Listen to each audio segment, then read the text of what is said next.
Attention Christmas shopping procrastinators, head on over to deaditesundeck.com for the most unique horror and custom t-shirts, mouse pads, blended teas, candles, tote bags, and much more. And starting now until December 14th, save 10% off of your entire order with the promo code Merry Christmas.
Howdy, gang, and welcome to another Terror Time Tea. I have not done one of these in a while, probably for at least a couple of weeks.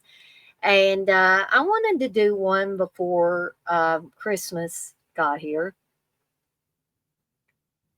And I know I may have a week or two left that I could have done one, but I thought I'll throw a Terror Time Tea in here.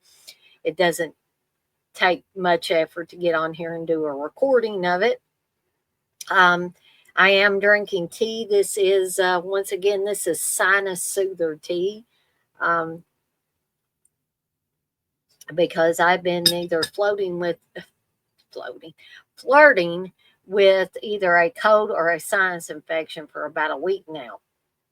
So I thought, well, here's a good opportunity to drink some tea that's actually hopefully going to have a medical benefit to it as I navigate through this Terror Time tea. And once again, you may notice that I'm drinking this kind of quickly. And that is because I have learned over time of doing these that if I don't, my tea's going to get cold. And, I don't like my hot tea to get cold. So, what movies are we going to talk about in case you didn't see the title? We're going to talk about a couple of Christmas horror movies. Some of you may have heard of these. Some of you may not. Hopefully, if this is an introduction to these two movies for you, it may encourage you to seek them out for free version, folks, for free version first, okay, before you go out and spend hard-earned money on it, okay? I'm going to try to keep the Santa hat on during this, but for some reason, it's been agitating my head lately, and, I had to take it off earlier during Friday Foolish while I think I did. Yeah, I did. And had to put my hair back and bundle it up and all that stuff. Because right about here, it's, bothering me. So, but I'm going to try to keep it on during the duration of this Terror Time tea to appear festive. I am festive today. Got the final bits of my Christmas shopping done. And so that's a relief. And it should be arriving soon. Well, actually, except for my pets. I've got to get stuff for the pets. Santa Claus has got to get the stuff for the pets because they are me and Steve's babies. We don't have any human children, so the dogs and the lizards and the birds and the guinea pigs and the snake are all our babies, or at least they're my babies. Steve would consider the dogs as babies, but that's about as far as it goes with him. Okay, so now I'm going to switch back to the caffeine. But it wouldn't be Terror Time tea if I didn't drink some tea, right? And I would Terror Time tea, I did. I forgot to even fix any tea. I was drinking an alcoholic beverage on here. I was like, Dana, it's Terror Time tea. You're supposed to be, drinking tea. But anyways, I wanted to remind everybody that we've got one more day left in the 10% off any order, any size order, from Deadites on Deck horror shop at deaditesondeck.com. So also, I would like to remind you that probably tomorrow will be the last day that you can officially get orders you want by Christmas into me, okay? To allow me to get time to get a shirt ordered if I need to get a shirt ordered, and get it fixed up and ready to ship out. Okay. So keep that in mind. If you don't care if it comes before Christmas or by Christmas, then by all means, order at your leisure. I also do custom work, which means I can put your parents, your grandparents, your kids, your grandkids, your pets on t-shirts and hats and tote bags and all that stuff. I could even put them on a candle. If you have a suggestion for a candle scent that you would want, and you want to put them on there, on the sticker on the candle top and around the candle, I can do that for you. I would be happy to, as long as you are willing to send the picture to me, to do that. So I don't want anybody to think, well, I don't like horror movies, so therefore Deadites on Deck's not going to have anything that I want. Yes, I can customize for you. So just keep that in mind. I'm going to bring up my little doodads up here, my little lower thirds things before I forget.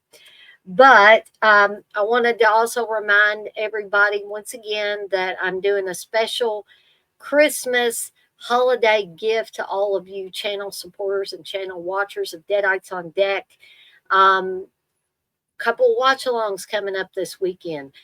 Tomorrow night's watch-along starting at 7 p.m. Eastern time will be for the original 1974 Bob Clark classic Black Christmas.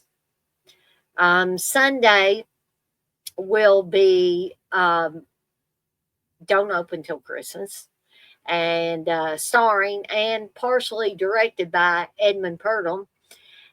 Yes, that Edmund Purdom of Pieces fame.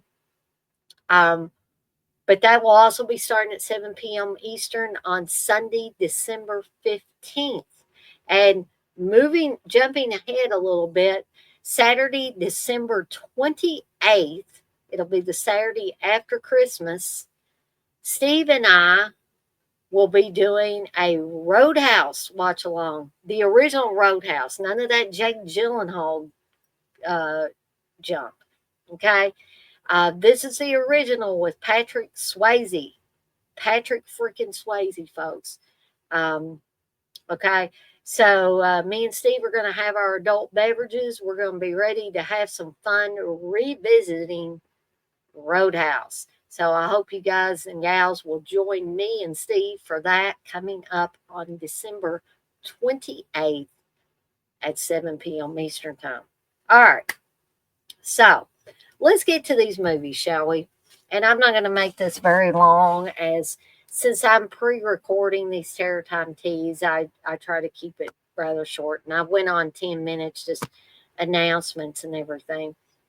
So the first one I want to talk about is To All a Good Night, directed by David Hess. Yes, that David Hess of Last House on the Left and many other movies where he was a very violent Okay. This also stars Jennifer Runyon. And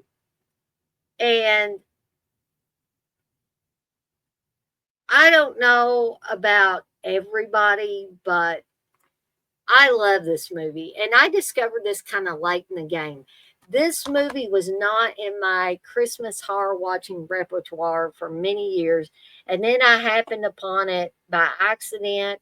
Probably what it was a blind buy. And I think it may have been part of that Yahoo auctions thing. I don't know how many of y'all remember Yahoo auctions, but Yahoo did auctions. And before eBay exploded, Yahoo auctions is what I used to get a lot of VHS, DVD, stuff like that. And I think that's where I discovered To All a Good Night. And it was cheap, and I ended up getting it. And it may have been one that I actually got from Bloodwave DVD, which they were a person or a group that made they they made on demand DVDs, but they weren't legit. Okay, they were too legit to quit. Okay, so but I ordered many of them because they were like $5 or $6 a piece, and I got introduced to a lot of movies that I would not have interested in or discovered otherwise. And then, of course, when they came out in a format like Blu-ray or DVD or whatever, in a professional DVD, I would get the ones that I liked really well and would watch them in their all new, shiny new format. So I think this was probably one that I did like that. And this has not one, but two killers dressed as Santa Claus. Okay. So the it doesn't have killer Santa Clauses, but it has two people dressed as Santa Claus killing off members of an exclusive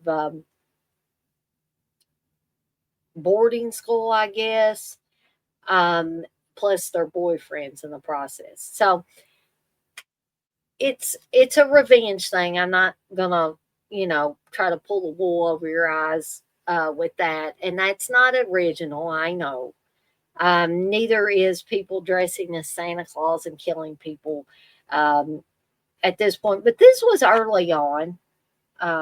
This was 1980.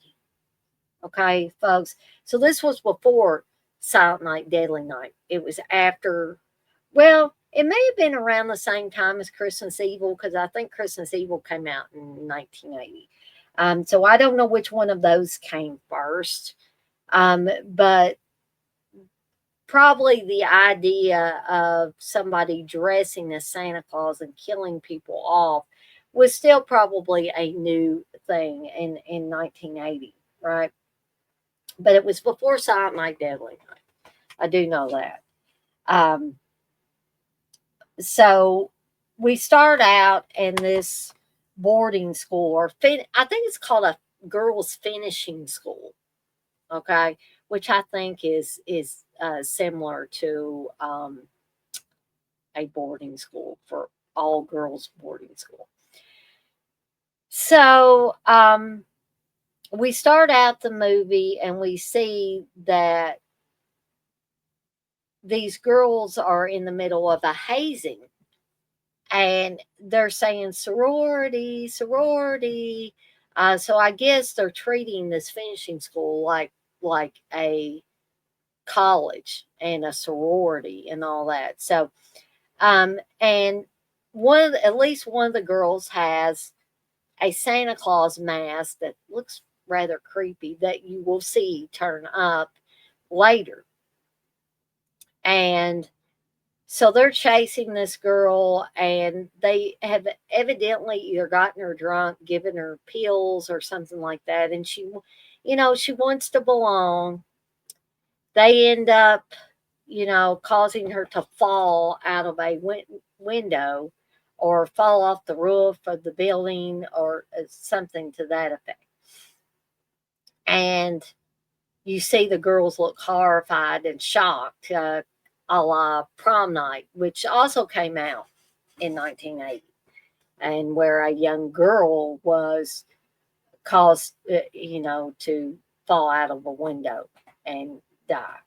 So you you may be able to pick out who one of the killers is in this if you have a sharp eye. I don't want to give it away, but it has to do with a picture. Okay, so I don't know. I actually think this movie for a Christmas horror film, um, I think it's made very well. I know there are some detractors to this film. Um, I don't know if they maybe thought David Hess didn't do a good job directing or it wasn't acted well. Um, I didn't think that the actors and actresses in it were bad. Jennifer Runyon was especially good, and Jennifer Runyon has been in other things as well. Um, but like I said, it's directed by David Hess. This was Jennifer Runyon's film debut, though, or debut, as Joe Bob used to say. But she was very, very good in it. I can't remember how old she was, but she was quite young. And like I said, this was her debut film. And honestly, it's not a Christmas horror film that I hear a lot of people talking about, to be honest. And some people might say, well, Dana, you've talked about it a million times. Well, I probably talked about it a few times, but I thought that it warranted talking about, once again. Um, I think it's pretty well made. I think it was interesting in that there turned out to be two killers and not just one dressed in Santa suits. And at least one of them, the first time I watched it, I did not guess that they were one of the killers dressed as Santa.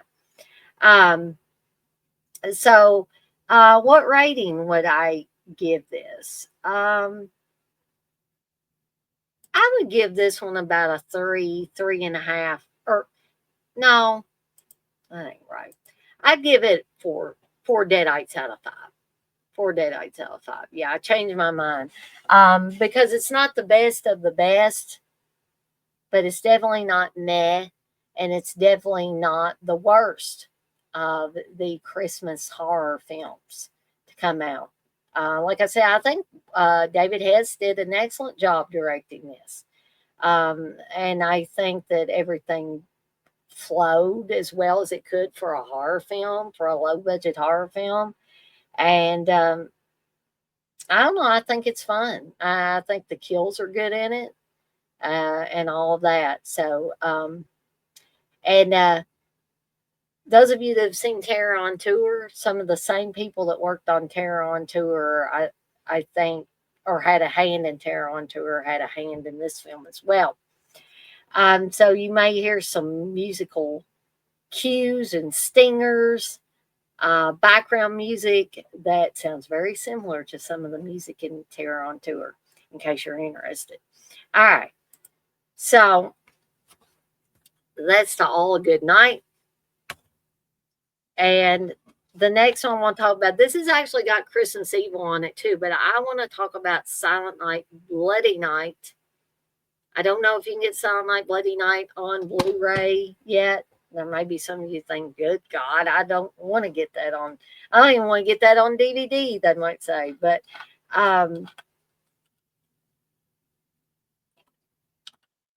I know there is an HD version of Silent Night, Bloody Night because Steve bought it for like $1 or $2 from was it Vinegar Singer that offered it? Somebody offered it a few years back in a digital format in HD. And I think it was one of those things where you just pay what you think it's worth. And Steve is like, $1. But Silent Night, Bloody Night came out in 1973. It's not very long at 83 minutes. And let me tell you a little story about how I first stumbled onto this and the fact that I didn't really like it the first time I saw it. I did think it was boring. And a lot of people to this day still think it's boring. But I've acquired a taste for it and really find it very effective now. So I was in, I can't remember if it was FYE or one of the incarnations before it was FYE, but anyway, it was one of those movie stores in the mall, and I was just going through horror movies as I did whenever I frequented these stores. And I came across Silent Night, Bloody Night. And it had been years and years and years since I had seen Silent Night, Deadly Night. So I confused Silent Night, Bloody Night with Silent Night, Deadly Night. Okay. So I thought I was getting the Billy dressed as Santa, killing people on Christmas Eve. Christmas Evil, I don't think I had seen at that point, and I rather enjoyed watching it. Then I was like, "Ooh, let's gear up for Silent Night, Bloody Night." When I thought it was Silent Night, Deadly Night. So I started watching. I was like, "This ain't Silent Night, Deadly Night." Oh, dang, a different movie, and I was bored to tears with this movie, which is what some people maintain still yet, that this movie is boring as all get out. But I held on to this horror double feature DVD from Diamond. I don't even know if Diamond's in business. They would put out these very low budget, low rent, DVDs and DVD sets back in the day. So I waited a little bit, and then I just said, I think maybe a year or two passed, maybe. And I said, I ain't watched this in a while. I think I'm going to give it another try. And I was creeped out, folks. And I still get creeped out because this is a movie that is, I consider it a slow burn. You got to give it some time. And you may still not, people may still not like it, even if they give it a chance after me talking about it. And that's okay. But it is a slow burn. Some people would say it's a no burn. It's, that nothing happens. But yeah, stuff happens. You just got to give it time. And so we start out with